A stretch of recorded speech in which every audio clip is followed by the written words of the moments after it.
video of how to make a Discord bot. Now you notice I have from the last video just changed the line of code here. This is because I didn't want my token getting out. I have reset the token for the bot. That's basically what it means. I've got it hidden in this file here. So you guys won't be seeing that. In fact, Discord did quite literally message me saying as soon as I put it on my GitHub, there's an error, you think it's been leaked. So there you are. Anyway, besides the point, we're going to go on how to add your first command here. So the way you're going to add a command is create a new event.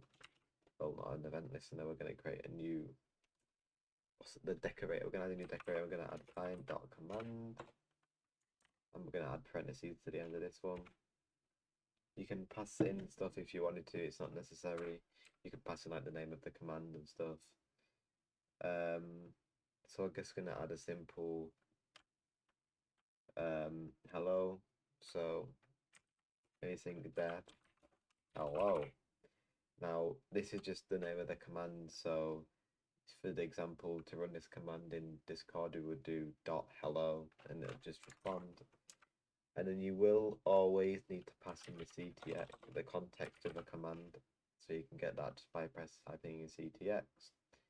And then we can just close this off.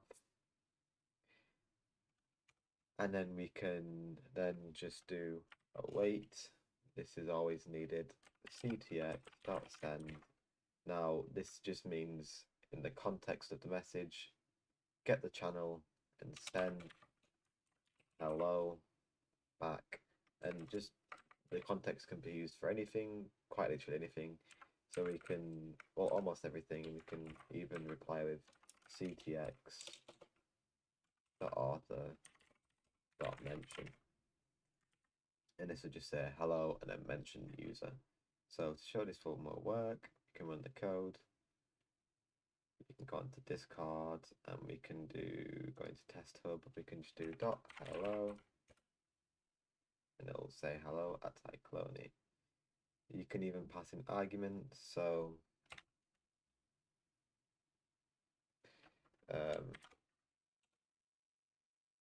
number, for example, and we can just do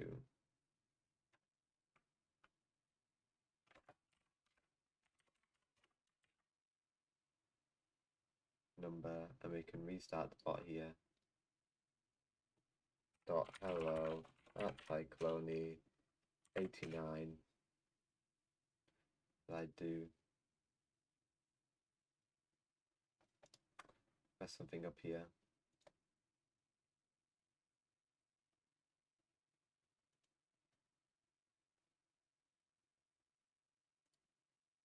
Oh, .hello 89.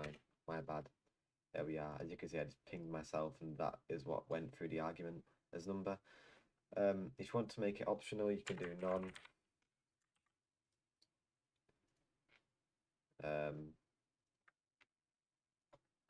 .hello. Now you can just do, for example, you can do if number is equal to none. Then you can just get rid. Then you can do like if number is none.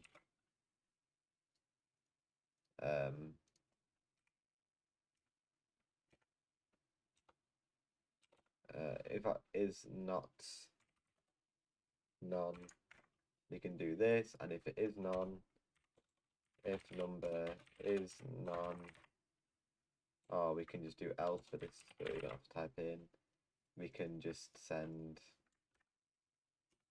this instead. One thing we can also find is this won't work if you have something that takes the rest of your string. So if you were to have multiple arguments, so we can just do age and name.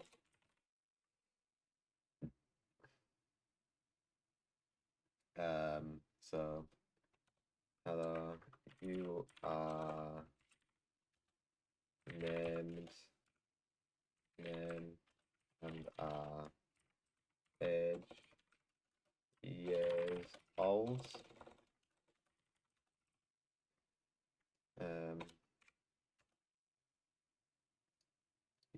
find that if we now do dot hello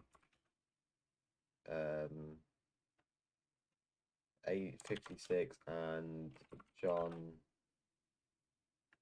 Halls, you'll find that Halls doesn't get added, and the way you can fix this is just by adding this, and it just gets the rest of the string and just stars it in name.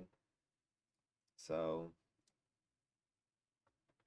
if we run this now,